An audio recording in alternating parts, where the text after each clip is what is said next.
Misuzulu Zwelithini has named Thulasizwe Buthelezi as the new AmaZulu traditional Prime Minister. The Zululand District Municipality Mayor and a senior IFP member replaces Prince Mangosuthu Buthelezi, who passed away in September.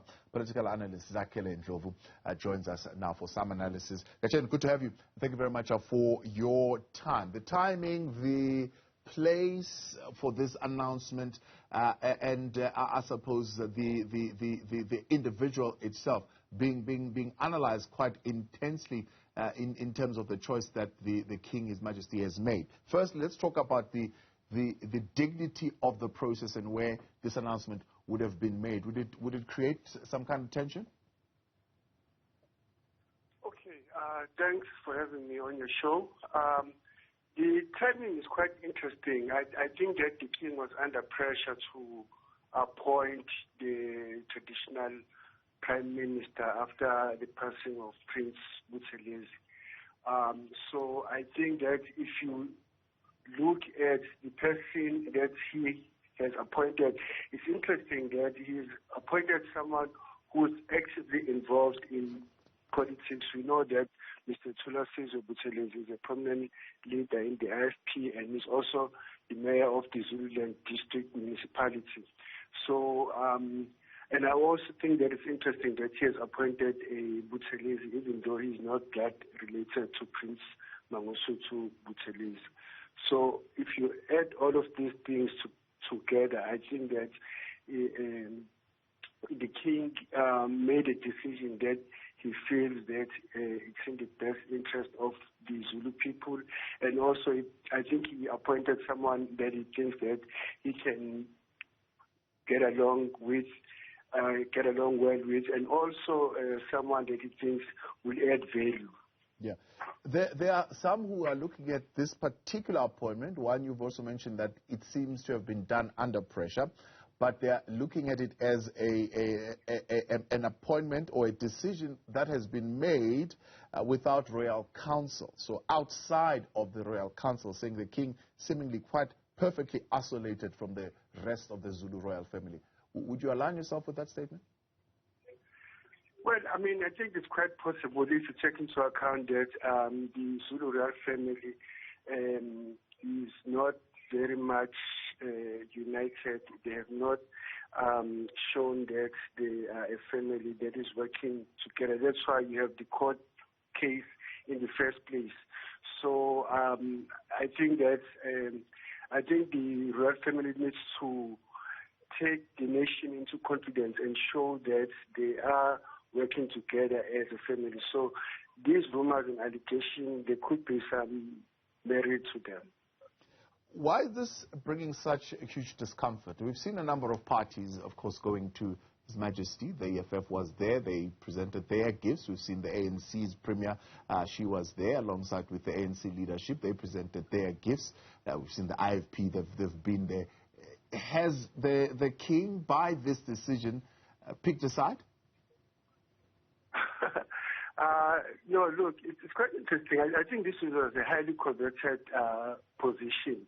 I mean, I think the fact that he has appointed someone like Thulasizwe Buthelezi, who's a prominent leader in the IFP, I think that just goes to show how much political parties had an interest in who gets appointed as the traditional Prime Minister. Yeah. But in terms of how it plays out with the politics, I mean, would the ANC, for example, leadership look at this as a message to them? Well, I think probably the ANC is disappointed with the decision to appoint Thulasizwe Buthelezi. Maybe they expected one of their leaders to get the nod as the AmaZulu traditional Prime Minister, because the previous one was from the IFP. So I think that he has also appointed someone from the IFP. I think it's going to send a message to them that maybe there's some kind of bias when it comes to who holds this influential position. Yeah. Do these things play out really in terms of non-IFP aligned Zulu people? does it become a big thing? Do they feel excluded from the kingdom, or are they able to look past that? That's a tough question. I mean, I think that if you look at the fact that Prince Mangosuthu Buthelezi was in that position for a very, very long time, it sort of created the impression that this is a political position because, the fact that you have someone who's actively involved in politics holding such a position, it sets a precedent. I think that if maybe he had appointed someone who is not actively involved in politics, I think it would have been a great decision just because it allayed the fears of those political parties that would feel that they don't have the ear of the king.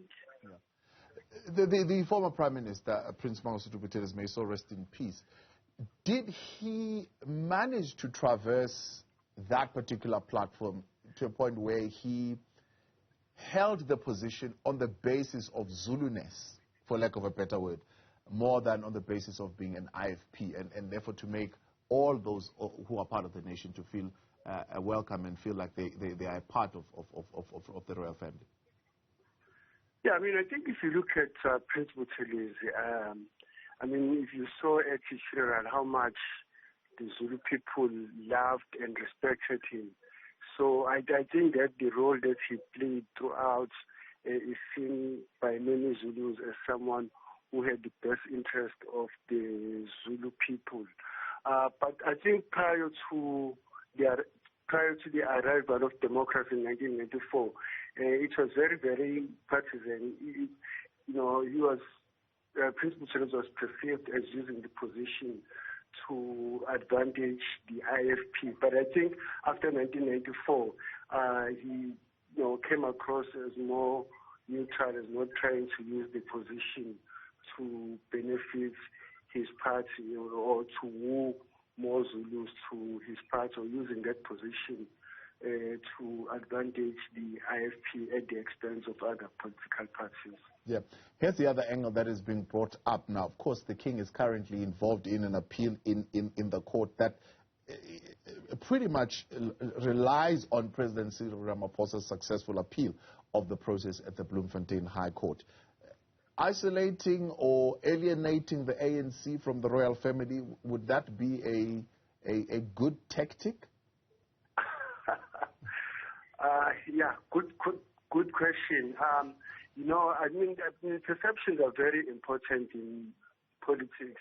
So, the ANC would, to some extent, be justified to perceive this appointment or this decision as, trying to maybe put the IFP in an advantageous position and alienating the ANC in the process.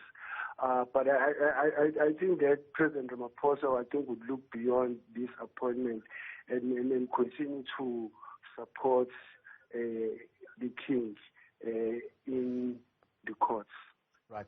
And the final one that has been interesting, I don't know, I've never heard of it. I'm hearing it for the first time, the position of Deputy Prime Minister. Has that position been there before, and why now? Good question. I had never heard of that position of Deputy Traditional Prime Minister. When Prince Buthelezi was the Traditional Prime Minister, we had never heard of someone who was his Deputy or Vice Traditional Prime Minister.